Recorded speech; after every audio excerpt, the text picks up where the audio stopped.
Adding a front feeder and rear rewinder to a 65-inch laminator. First, to install the rear rewinder, use a Phillips head screwdriver to remove the screws from the left side cover.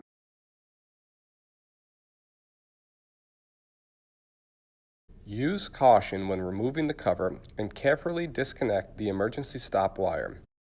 Unscrew the power supply bracket, attach the rewinder bracket, and reattach the power supply bracket to the rewinder bracket. Reconnect the emergency stop wire and reattach the cover. Unscrew the right side cover. Use care as the subboard wire and emergency stop wire are still connected. Carefully disconnect the emergency stop wire. Use the remaining screws to secure the rewinder bracket to the frame and connect the power supply.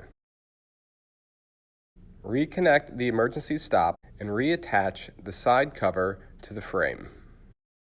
To install the front feeder, use a 4.5mm Allen wrench to secure the front feeder brackets to the frame using the supplied bolts.